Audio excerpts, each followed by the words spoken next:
Hello and welcome back to JLXP. Happy to have Emily back on the show. Thank you for joining me one more time. 3 calendar weeks since you've been on the show, but only 2 LCS weeks. So still keeping up the every other week of LCS summer on the show. And this was a very, very interesting week. We only had one team go 2-0, so just lots of up and down stuff. But I think the top story, as we were talking about what we wanted to lead with, is actually going to be TSM. Only because, even from this show, I did a whole episode dedicated to them on Tuesday when they changed 60% of their starting roster and some of their academy team.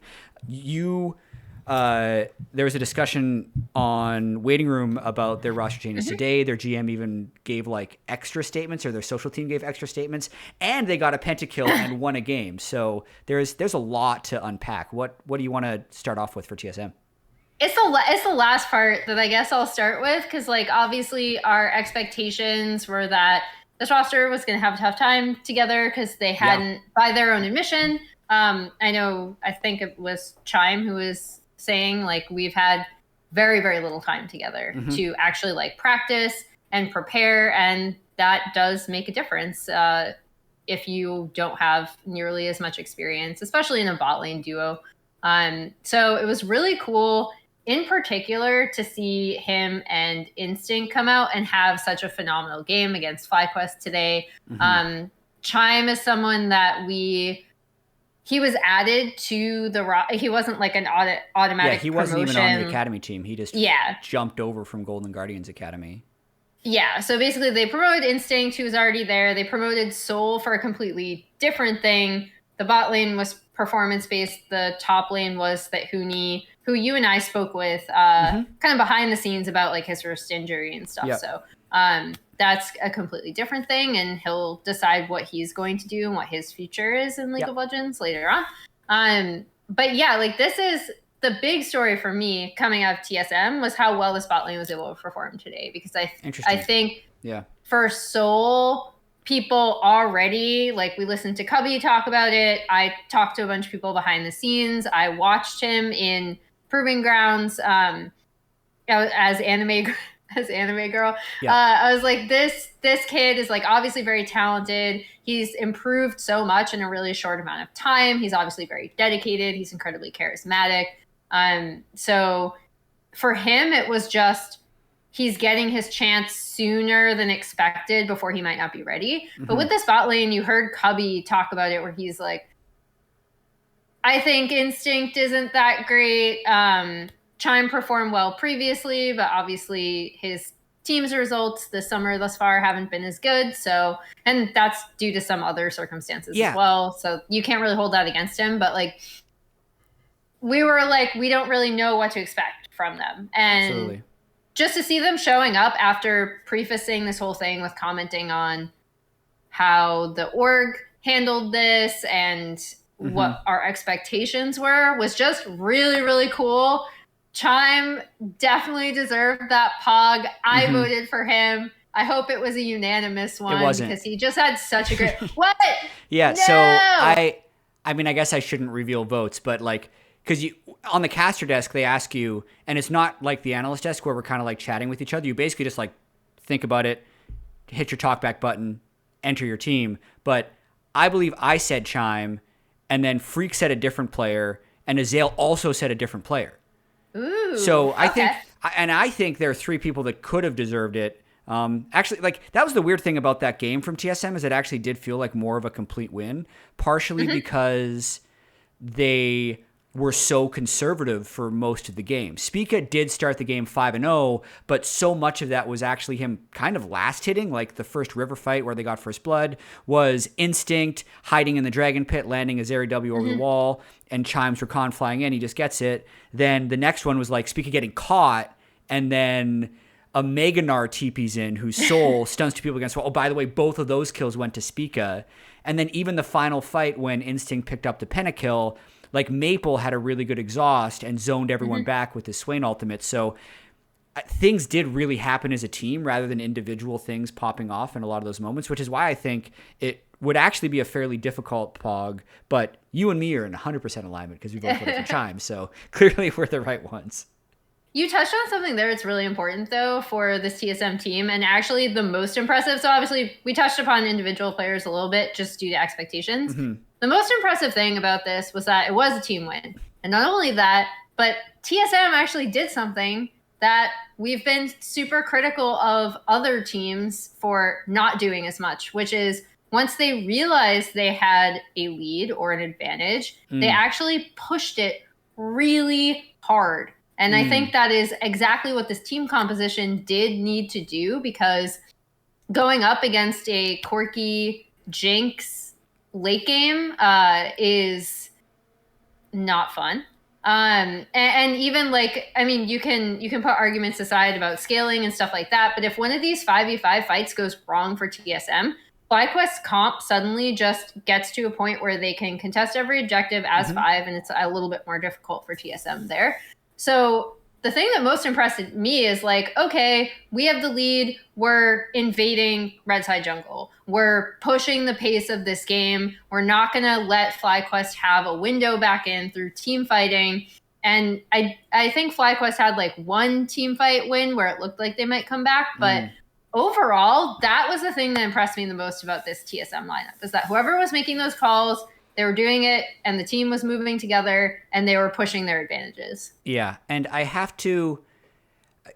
think we've heaped a lot of TSM praise on, which I think is warranted for this particular game. But I also just feel like this adds so much more complexity to the rest of the discussion, because I don't think it necessarily changes what has happened in the past week, where there was very inconsistent communication around what the changes were. I can understand it, having worked behind the scenes on a team, how sometimes you can't actually say exactly what's happening. Like my read, like my guess from what happened with TSM here is they were pressured to make changes to make things better, but then they were not given budget to make things better. And a GM is never going to say that. Like, hey, we think Soul, Instinct, and Chime give us a chance of winning, but if we had the pick of the litter, we would have picked someone else. Like, that would just be a stupid thing for any team to say, even though I think that is actually fairly close to the truth. And it worked very well in this FlyQuest game, where FlyQuest had been on an absolute tear, beating C9, looking like one of the stronger teams. But then also we look at yesterday, and TSM got obliterated by C9. So it gives me, I basically think it gives me pause, and I'm thinking more and more this split, maybe more than usual, it feels like any team that we have a positive view on, because we are actually trying, like we are literally trying to make positive things happen, like give credit where it is due. But the instant we say like CLG, they've improved, they started 3-0, they're now 5-4. FlyQuest, yes, guys, pay attention to them. They lose to TSM. I just wrote down they lose to Immortals, but that wasn't the case. But like it just doesn't feel like these teams can consistently deliver on the hype that we were giving them. And I wonder if we just overreact to the positive things. And that's what I'll have to watch with TSM, because I still feel like they are heavily focused on the results, because the results elicit the things they want, right? It elicits the fans being happy. It elicits us to speak positively and highly of the players. So absolutely, I think they would be completely foolish to not give these 5 a run back, at least for another week, even though that didn't even seem clear from their initial announcement. So, like, TLDR, I am very happy for the players for what they accomplished, but I am 100% not like, oh yeah, should have never doubted them. Like, of course the changes were warranted. I'm not going to go that far in the other direction either. Yeah, and there's a lot of nuance you obviously can't bring to the timing on broadcast, which you and I both have had conversations with about narrative building. So we'll put a pin in that for later, because I know we're going to have a discussion on it down the road. Yeah, and it was C9 who actually lost to Immortals, which is another team who we were ready to say was great. But any kind of final thoughts on the TSM that we saw this week? I think storyline-wise, it is absolutely amazing. There's 2 things I want to touch on, I realize now. Amazing that Instinct got that pennant kill for him. It actually breaks my heart a little bit for Tactical, because I feel like he never got a chance to play with Chime. And Chime did a great job setting Instinct up for success in this game. And if Instinct continues to play well, Tactical is not going to get another chance on this TSM roster. The second one would be Soul, and how much I think people can like him, at least from the very small things we have seen. I talked about this in my 10 Thoughts episode, where when a team is losing, it is so important that someone is able to bring energy in any type of positive way, whether it is through gameplay, through a solution to something, or literally just being happy. And like the way Soul in his post-game interview so quickly complimented everyone on the team is just possibly a very good presence to have around, as long as he's not like going 0-9 every game. Then it could be like super tilting, but he played really well as well. So I have, of all the new players on that team, Soul to me looks like the most interesting long-term prospect.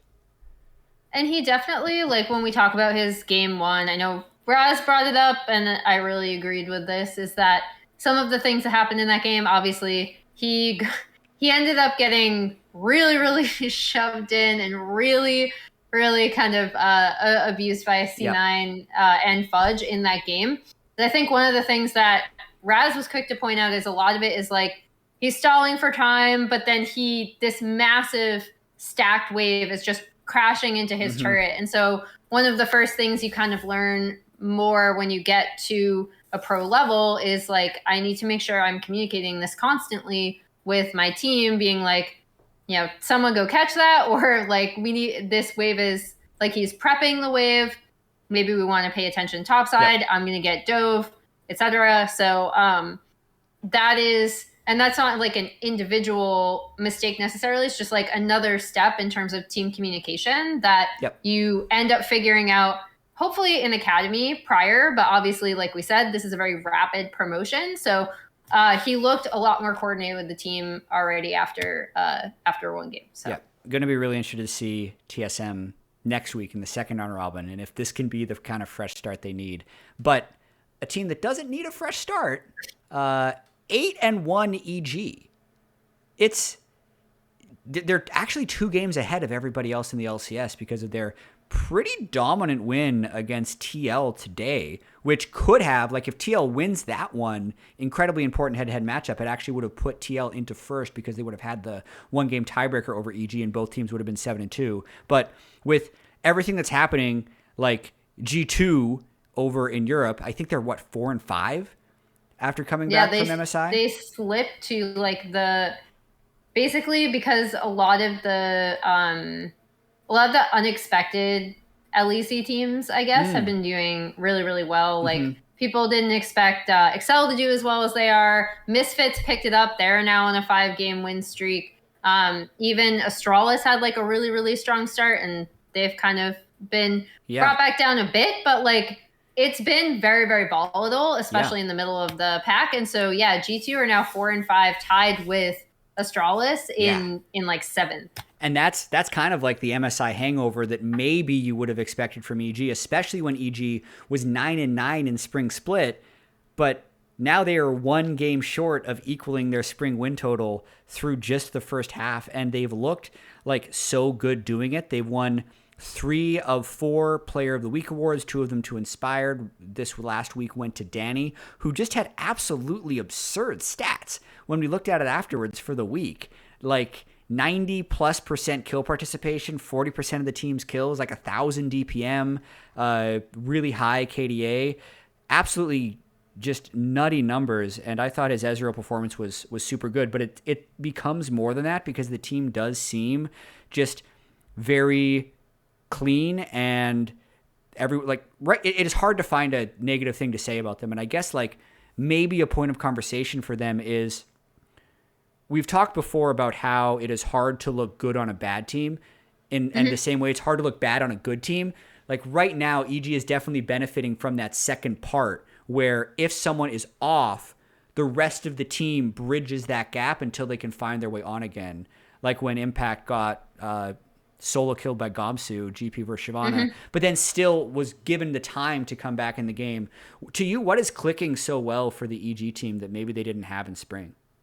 I think there are two things. One is that I think their drafting has been really, really good. Mm-hmm. Like, even, especially in TL's game, it really seemed like they were going to anticipate that Zillion pick. And they also very obviously, and I talked to both Danny and Inspired about this when I was able to do interviews 2 weeks ago, is that one of the things that has improved a lot and kind of something that Inspired highlighted going in that they figured out a little bit more at MSI was like his jungle to lane communication. Mm-hmm. And you see just like even the most, basic rudimentary stuff like, oh, where am I going level 3 to mess up? I'm going to mess up this Lucian Nami lane, Right. because that's going to be the pushing lane. And like, sure, that's really simple, but like just that kind of much stronger coordination and using Inspired's intelligence to be able to recognize exactly where he needs to be. I talked with Danny about it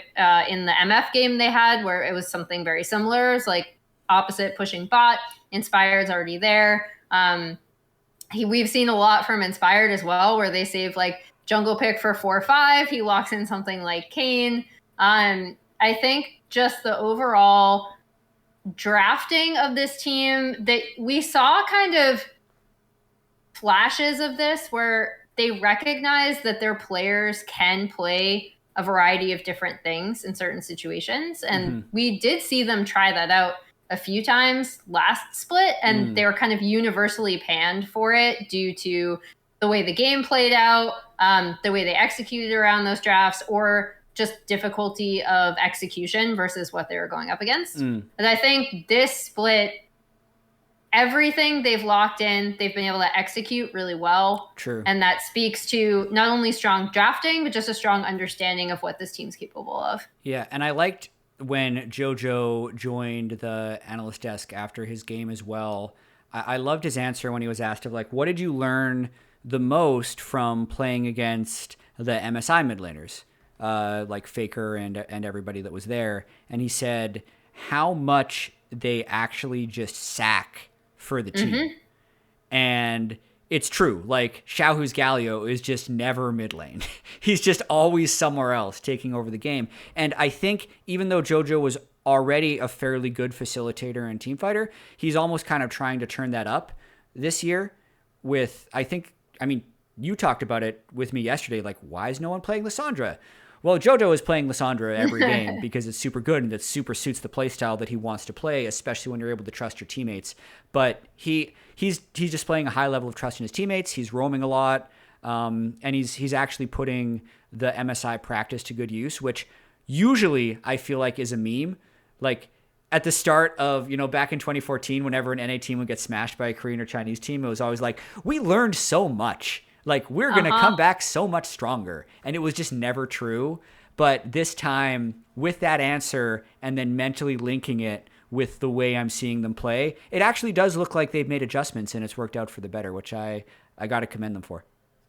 And it's really interesting because you could kind of see that in flashes of JoJo. Like, I remember that Renekton in Italy game that everyone just like went in on EG for, right? In the game 5. JoJo was the one after whoever called off a dive top because like they were prepping for it. Yeah. And someone called off a dive top. I don't know who it was. I just saw the ping. And I just saw the ping go down and nothing responds. JoJo responds because he realizes he's going to have to, like, they do have to do something with this Renekton, right?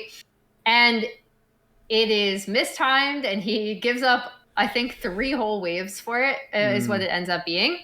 And everyone was pointing at this and they were like, oh, see, like JoJo doesn't understand. But to me, that was kind of a recognition of like, sure, is the execution good? No. But he recognizes what he has to do. And he recognizes that as a mid laner, his part of his job in this game is going to have to be to help snowball this top side. So it's really cool that that was the thing he brought up on our desk because it's putting to practice something that we saw him kind of struggling with isn't the right word, but like we saw the thinking going into place, but the execution wasn't there. And now the execution's a lot better. Yeah. And on the conversation we had earlier about having like a positive person around the team, I think JoJo fits that bill too. Like he just seems like he's a really fun guy to be on a team with. So I think that's got to be helping EG a little bit as well. Vulcan too.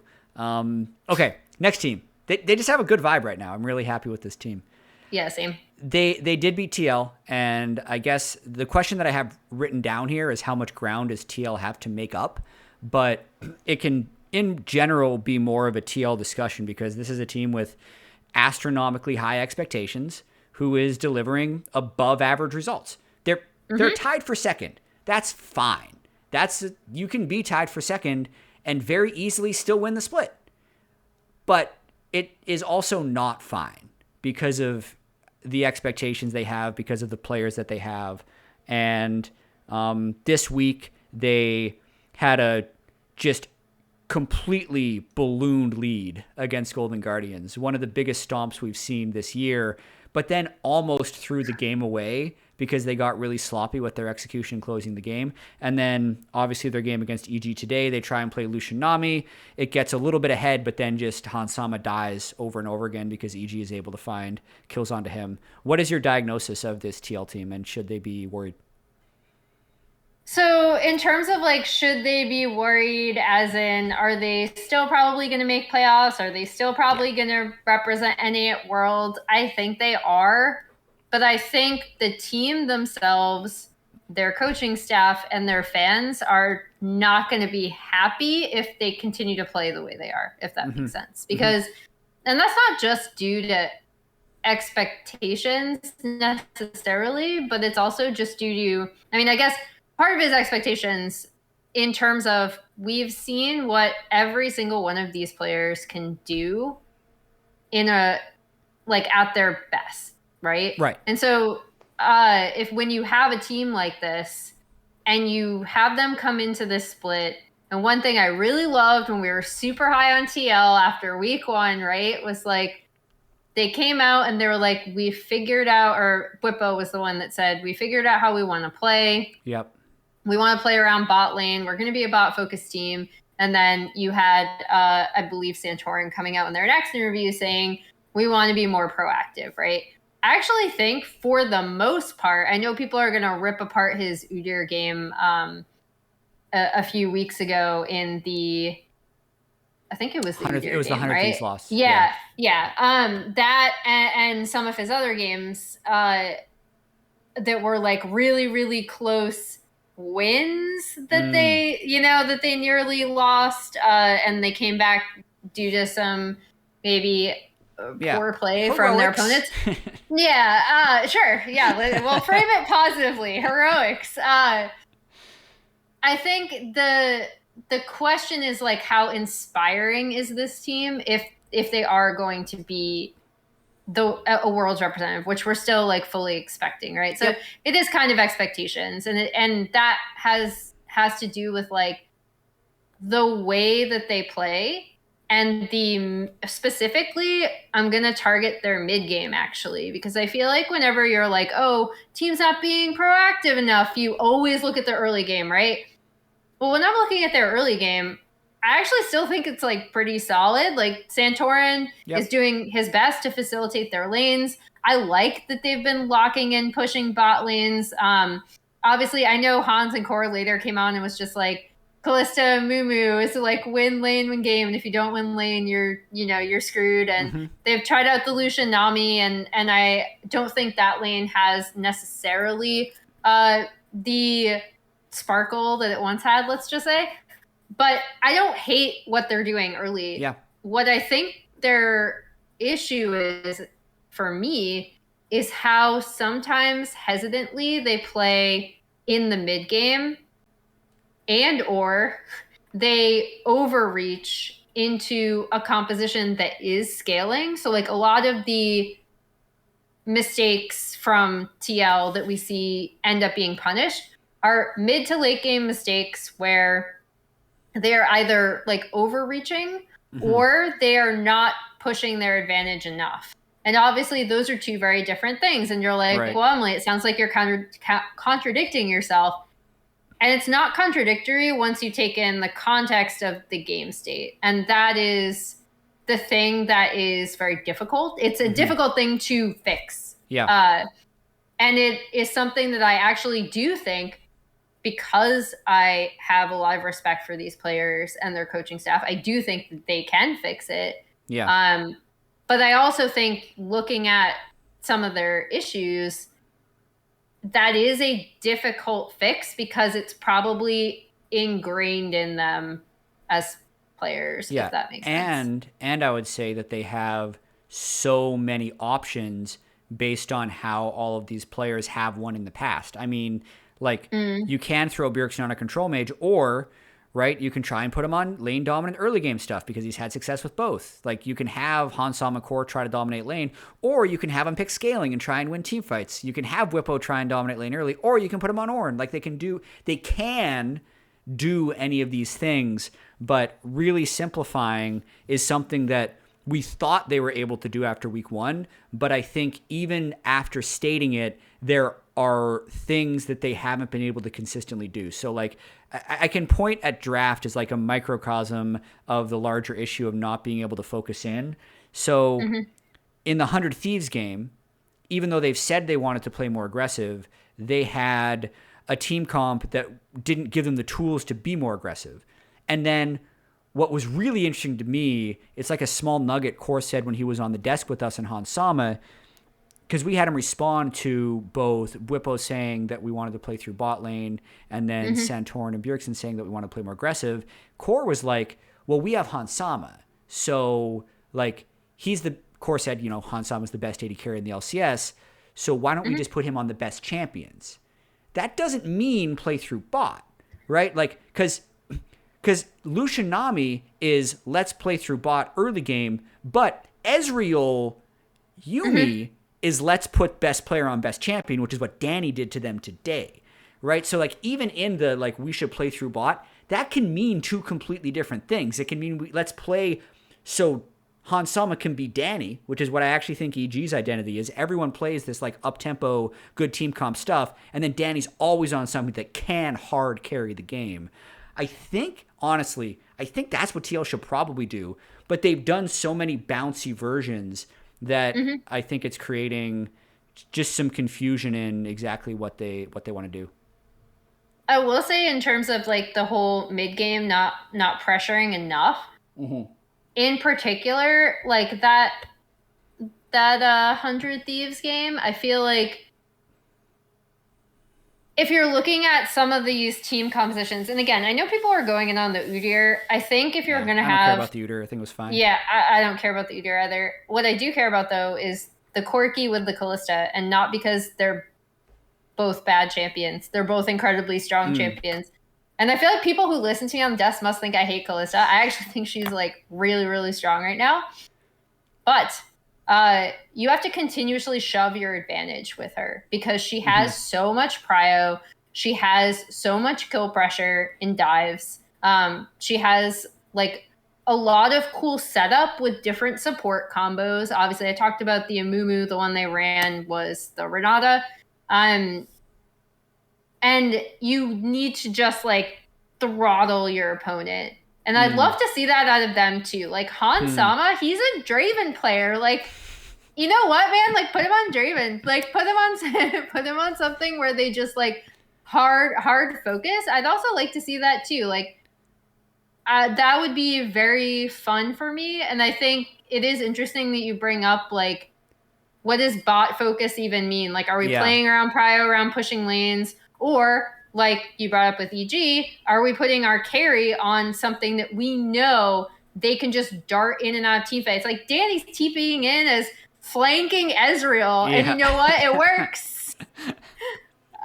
So figure out what Hansama wants to do and then facilitate him from there. Yeah, and the only thing I'll add, because you know how much I love analogies, is just really making sure that the fundamentals and the basics are there. Like, a lot of the early or mid game, or like even like ending the game issues that they are having can be traced back to fundamentals of, like, let's call out TP timers and let's make sure when we're showing on waves that we know where the other people are. Like, so the analogy here is like professional golfers.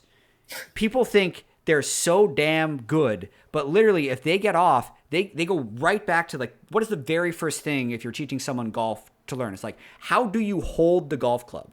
They will check their grip because it may have shifted and that could be causing them issues. They will check their alignment. Like, are they actually aiming where they think they're aiming? Because feel is different than real. And it's like, does everyone actually have the same fundamental steps that they take? Because I think they're probably just taking some of these things for granted, which could be leading to issues. But yeah, that's enough time on TL. They're 6-3. Going back to basics, never a bad thing. Would be the lesson there. We touched on this earlier. We said we put a pin in it, but why does every team we try and hype just fall back down the moment we believe in them? FlyQuest best losing. of one suck. No. A little bit. Like a little bit. You have to really check yourself. There's an element of excitement, but when they're so reliably turning back to like a pumpkin, then it makes me hesitant to get excited about teams, especially this year. I think so. So the drawback, and you and I talk a lot about this, just trying to figure out what we want the desk to be and what we want to be focusing on broadcast specifically. And I think you and I are two people who are very interested in like the mechanics of a broadcast, you know, like the setup and what segments we're doing and what we want to accomplish.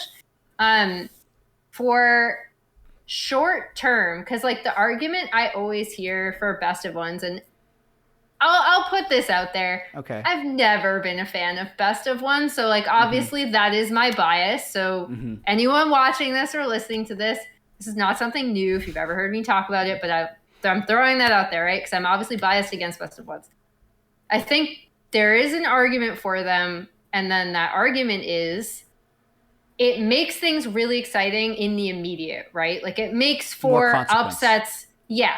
It makes for upsets like we saw from the TSM FlyQuest game today, right? Like it makes things really volatile. Like it's essentially like forced volatility because at any point you can just, you know, lock in a really, really good draft that counters what your opponents do. And if you're within a certain bracket of like being able to face off against each other, which I do think all LCS teams are, you can win that game in a best of one. And then suddenly it's like, whoa, look at this crazy upset. That's nuts. And it's definitely why they're always a part of international like group stages, right? For League of Legends. That's one of the things. That's where you get your like massive upsets. That's when you can talk about some of these teams that you might not have spoken about otherwise.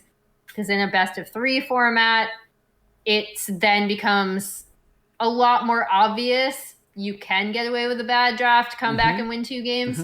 And for that reason, best of series are great for constructing narratives across an entire season. Because you still will have some like quote unquote like pretenders, but even with like pretenders in the LPL or the LCK, you can still look at those teams and there will be something that you can point to from week to week to week that is consistent, that is a lot easier to see because you're playing more games and because those games, when they come back to back to back or just back to back, you can see their drafting strategy. You can see the team in like a more holistic way.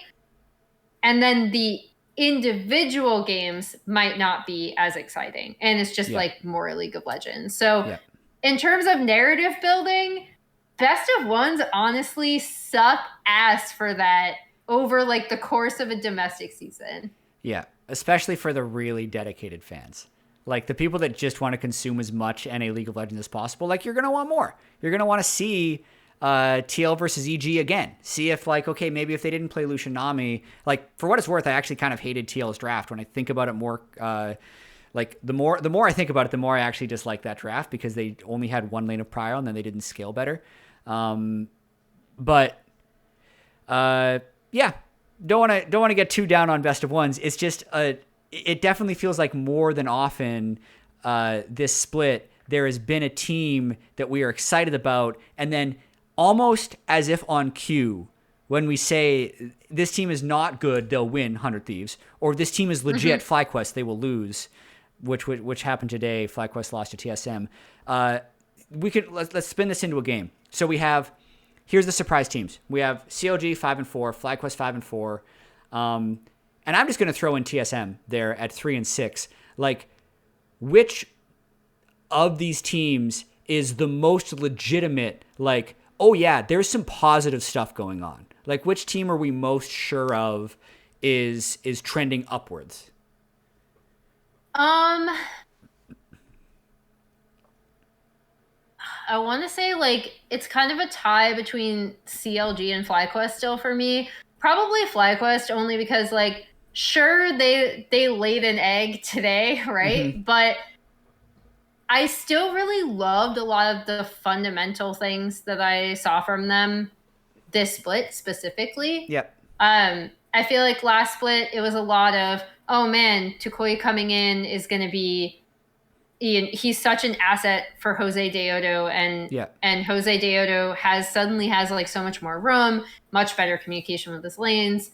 But a lot of that got written off because some of their wonky drafts and the smite top Yeah. kind of relying on that. Yeah. And I don't think they had nearly as good fundamentals, which part of it is just like most of the team, the core of the team has been allowed to grow from spring to summer, and that's naturally going to happen. Philip, as many individual mistakes as I'm sure people are pointing out in terms of like his mechanics and sometimes like moment to moment decision making, does not seem like a bad fit for this team. And I think one of the reasons why he's performed above expectations generally is because, and again, obviously he had a really rough game today, is because of the team itself and the fact that the core was allowed to stay together, develop, etc. So I've still liked a lot of the things I've seen from them. I still think their bot lane has been performing really well together. Johnson looks like, I remember when he initially kind of burst out into the scene on Dig with Afro, and everyone was looking at him as like, oh, is this how good is he? He's looking really good right now. It's cool to see him return to form, especially like receiving pretty much constant Twitch bans now, right? I can't remember the last time it wasn't banned against him since since they had that string of games. So like the Wukong Twitch kind of shell that Mark pointed out that was really good. And we've seen other teams use it in LPL, KLEC. They recognize that was just a really strong combination, right? Like they were like, okay, not only is this really strong due to like a broken mechanic that we're going to abuse, which you and I had talked about how quote unquote legitimate going in and testing out a strategy like the Smite top is. But like this is more like I can see their fundamentals are better as a team. The things that they had improved on this spring haven't gone away in summer, and they've continued to improve on them. And so it's always nice to see that from a team, even though, again, they had, I would say, their worst game of the split today. Yeah. I agree with your answer, so I don't need to elaborate on it further. I still think it is FlyQuest as well. I think of teams that their performance doesn't actually align with their record as much as the other teams do. I think they've performed above their 5-4 record for the most part. With Twitch being an example, it gets banned against them every game. They're 1-2 with it. Those were super winnable games when they had Twitch that could have easily turned into victories. Last team I want to talk about before we go into a discussion on Fearless Draft, which maybe people haven't heard of, but we will get into that as a little bit of a bonus conversation, is Cloud9, because they lost to Immortals today. They smashed TSM.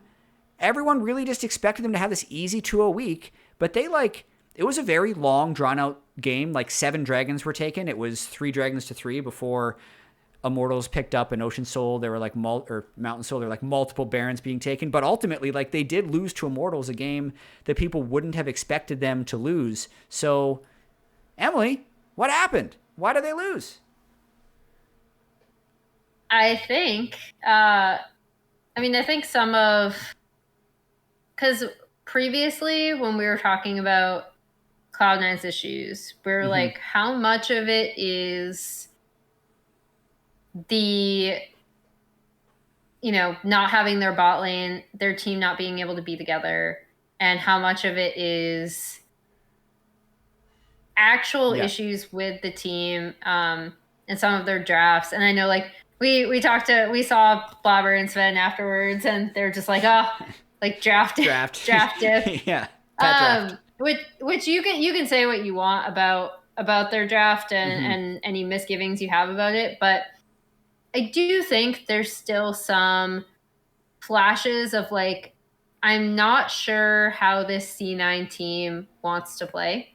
They have an incredibly strong top laner in Fudge. And by incredibly strong, I don't just mean like he can carry, because obviously he can carry, but his fundamental understanding of the game is just really freaking good. And he studies the game really well. You have Blabber, who I think people really malign very quickly, I guess. Just two-time based MVP on that, Blabber, by the way, multi-time LCS champion Blabber. But sometimes he has the off game. Just based on that one like MSI performance, I guess. I don't know. Yeah, and then Jensen coming back, he hasn't looked. I mean, I'm sure as strong as he would have liked. And then Berserker and Sven, who are still trying to figure out like how they want to play as a bot. So like, I just still think there's so many moving pieces. I did really, especially after coming in and the TSM game, I did really want to see C9 come out and definitively just be like, we figured it out. Like, we're so much more well coordinated now, and I didn't see that from them today, which was kind of disappointing. Like, and again, obviously the caveat that I already said, best of ones, sometimes you're just going to lay a stinker. Sometimes you're just going to have a bad draft or a draft that you don't feel like you can play out very well. But of all of the teams, like, post break, it's weird because we have Immortals on the other side, who I did want to see improvement from, and I think we did see that. But C9 was the team that I was looking, and I was like, okay, you guys have had more time to gel. You're going to come in and you're just going to obliterate, 2 a week. Yeah. And I was sad that didn't happen. Yeah, especially because, like, yes, they finished 4th in spring, but for most of spring, they were 1 or 2. It was like, who's going to win the split, C9 or TL? That's going to be the story. And even here would be my like hot take. Even if I throw away week 1 entirely and am just judging them off of their 4 and 2, I still have them 4th right now. Like, I still have EG, 100 TL. Sure, C9 could take a game off of them. Like, they actually did beat 100 Thieves, but with their overall level, that's kind of where I have them. And yeah, you expect it to be higher than that. So I think they still have a lot to improve on. And on that week 1, I know we've mentioned it before, but I think it's worth restating. Mark really loves this point. Like, they lost to TL and EG in that thing. Like, you can explain away that loss with not having a bot lane, but like, what's the percentage that they lose those games with their full roster, right? 50%, 60, 70, right? It's not like they were free wins that they would have been able to get, especially with the way they've looked. But they'll continue to be compelling because C9, TSM, COG, those are always the teams that have the most legacy fans and always create the most interesting discussion. Okay, let's talk about Fearless Draft. You have some thoughts on this, but I need to preface it for people that have no idea what this is. So this is a little bit more of it's a little bit of a format discussion. It's a little bit of a global League of Legends discussion, but there was some news that the LDL, which is the Chinese development league below the LPL, for 2023, right? I believe? For 2023 is going to be instituting basically a new format.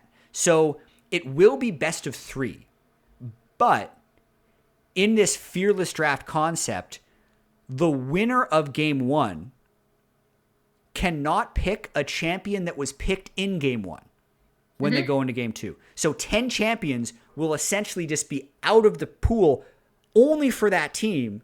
The losing team can pick from anything. And then in Game 3, any champion that was picked throughout the series, which will be anywhere from 10 to like 20 champions, is not able to be picked in Game 3. So it's another layer of, let's give the team that lost Game 1 an advantage in game 2 to maybe more likely create a game 3, but then also like forced champion diversity for excitement. You are very against this. You should go first. I'm vehemently against this. So part of it is an inherent bias that I know I've told you about, which is I saw and heard from Overwatch teams that had to prep for something that's not exactly this, but kind of similar to try to get viewers more interested in like more exciting games, which was pools where they would go and basically from, I believe it was the top however many champions, they'd randomly pick like a certain amount that you could not play for the next week. And then they would rotate those back in and a different pool would be. And oh my gosh, having to hear from coaches and players to prepare for this, it was nightmarish. And now I think, and this is a very valid response, your response would be, but that's at a competitive, like professional level, right? Like this is at a development was it more level. entertaining for the people watching that they were seeing different team comps? That's kind of like I think it was. Yeah, I think it was. Like I think that's the part that's inarguable is that having teams be forced to come up with like really creative compositions and just having a viewer being able to be like, oh, damn, like I haven't seen,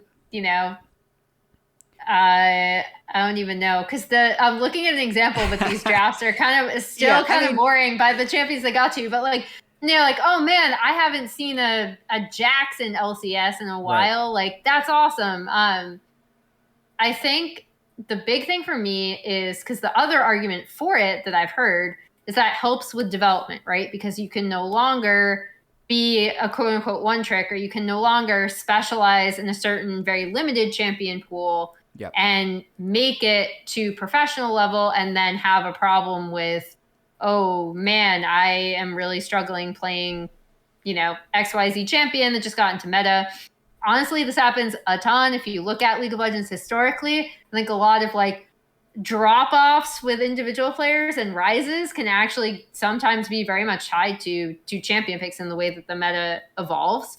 But in terms of developing players, my argument is that I really dislike it for a development league. Yep. And the reason is because I do feel like, and obviously you will get to a point where maybe your player is just bad at the champion. Maybe they don't understand the matchup. But in terms of like matchup specific stuff, I think that can be taught at a pro level.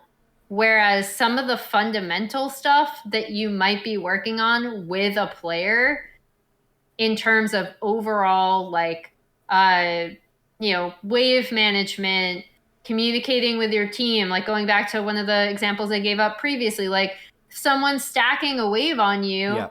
What do you do in that situation? How do you communicate that? How do you decide that your specific situation is worth the team's attention? And or if you know the dive is going to happen, how do you communicate that to your team so they can make a cross map play? That kind of stuff.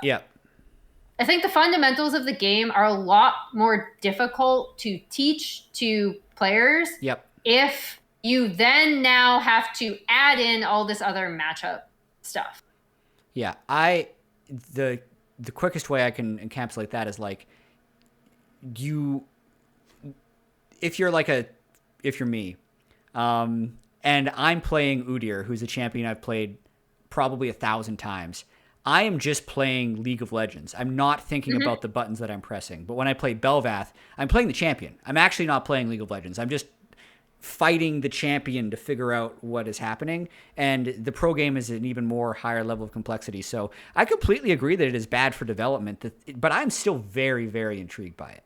But here are some additional barriers for why it could still be bad. Which is also why it's so hard to change a draft or a format in general. And I think it kind of ties into best of one versus best of threes too.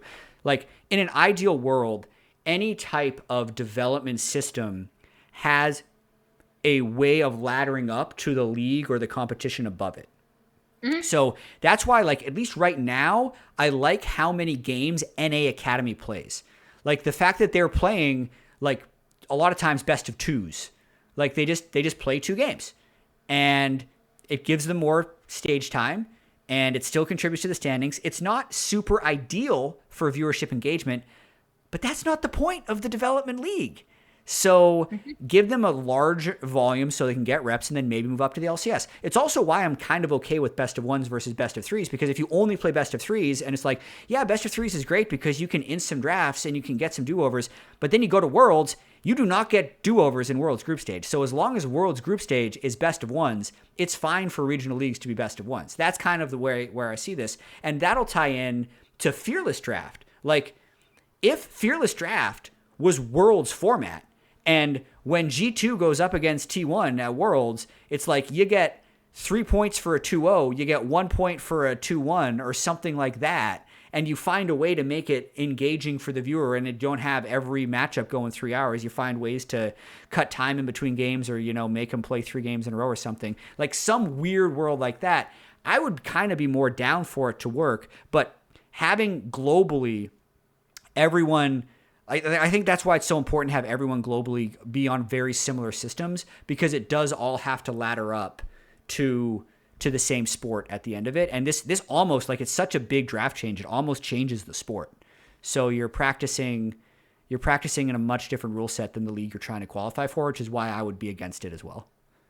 Yeah. I mean, I also think, like, so right now, looking at NA Academy, first of all, they're playing best of twos, which actually, in my opinion, and I brought this up on broadcast before, you know what LCS sometimes has an issue with, and what Academy teams don't have any issue with, is coming up with really creative drafts. Like, Yeah. they will try stuff out, right? Like, they will pick new champions a lot more readily. And I'm sure part of that is you know, the best of two format, because you're getting in so many games. But then additionally, they're just a lot more willing to take that risk.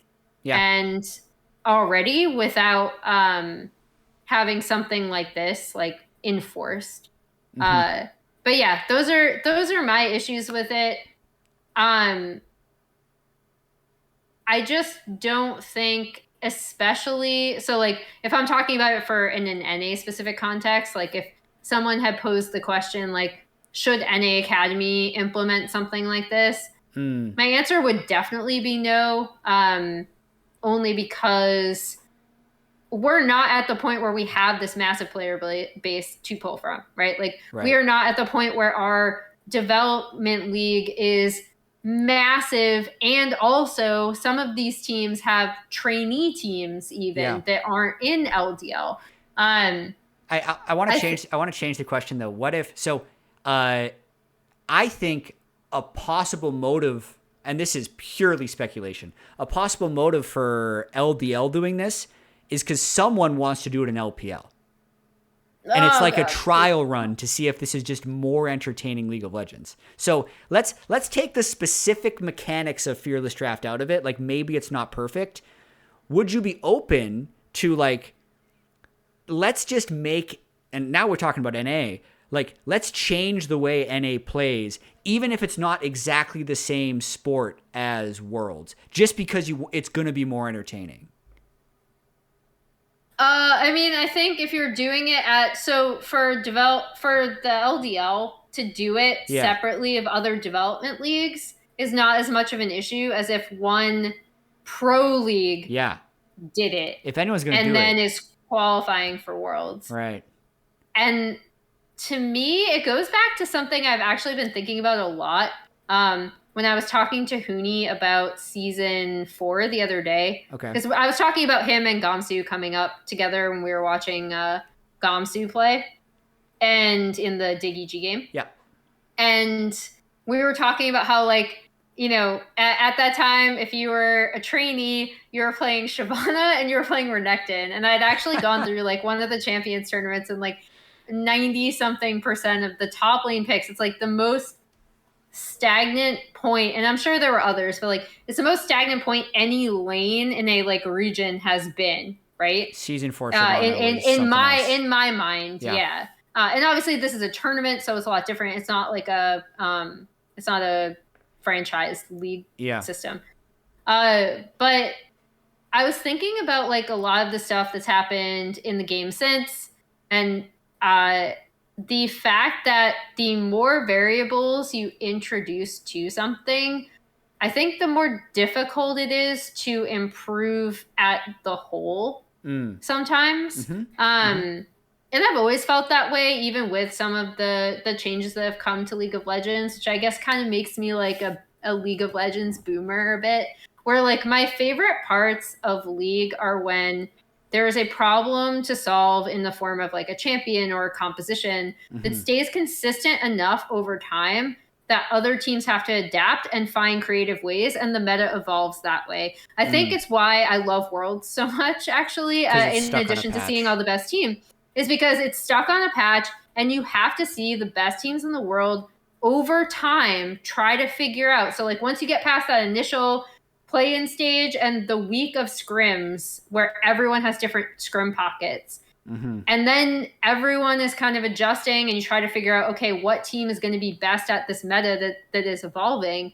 That's really cool to me. Like that's what I love about theory crafting and looking at League of Legends analytically. So when there was those more like very stagnant times, obviously I knew fucking nothing about the game back then. Let's just be real. Like compared to what I know about the game now, I knew nothing. None of us knew anything compared to like how much the game has evolved and how much our understanding of fundamental League of Legends has changed. But I did love the idea that you can just take a certain period of time and you just watch teams try to figure out a problem. That's very interesting to me. Yeah, it is. It also kind of opens up the whole discussion, like, and this is like a StarCraft question, like, oh yeah, StarCraft, that meta continued to evolve and they never changed it. Like it was perfectly balanced. Like it was just balanced to a point. And then there were things that could counter. And if you overinvested in one thing, it opened up counters to another. But League has always been counter to that, where they rapidly change. And like where I'm going with this is it is possible that they are almost forced to rapidly change it because the game has shown that it can get stuck. Right? Like the game can get stuck on Shyvana versus Renekton top lane for years if something isn't changed, which is why I think and this, like, I don't even think this Fearless Draft thing was done by like a game designer somewhere. This is just like LDL, someone made this format, but maybe there could be a desire for that to solve that Renekton Shyvana stuckness, where you could actually keep those champions at a power level and there's an easier workaround that isn't just buff or nerf those champions. But I'm actually in agreement with you that for the LDL, it is bad for development. I am very interested to just see if it creates interesting games and if it increases the viewership of LDL. Because then I think if anyone is going to make a disruptive change to the space, it actually would be the LPL. And they have enough weight to throw around that they could maybe try and shake things up if it ends up being. So I think it's a very small story, but it could end up being a big thing. I will say the most cursed response I have is that I am now very incentivized to check out LDL, which is a league that I don't always have time to pay attention to their games, right? But now I'm like, Hysterics, what's gonna happen? He's co-streaming it. Maybe I'll like pop on one of his streams, see what's going on. Yeah. Okay. So, but that's not until 2023, right? Or are they doing it right away? We should definitely. I actually thought they were implementing it soon. We should. Okay. I will. We don't need to look it up now. I will put it in the video description. Midway through. Unless you know the answer. Week 5, a new draft game Holy mode. Crap. Yeah. So week 5. Wow. Previously matches at best of ones, but starting from July 14th, so it literally just they're changed. Switching it mid-split? Okay, they're psycho. They're crazy. They will just do it. LPL once changed their playoff format like mid-season. Like they do League Ops stuff that the West would just never do. Okay, Emily, thank you. Thank you once again for joining Thanks for having me. LCS Week 4 recap. Hope to have you back again very soon, and we'll see everybody next time.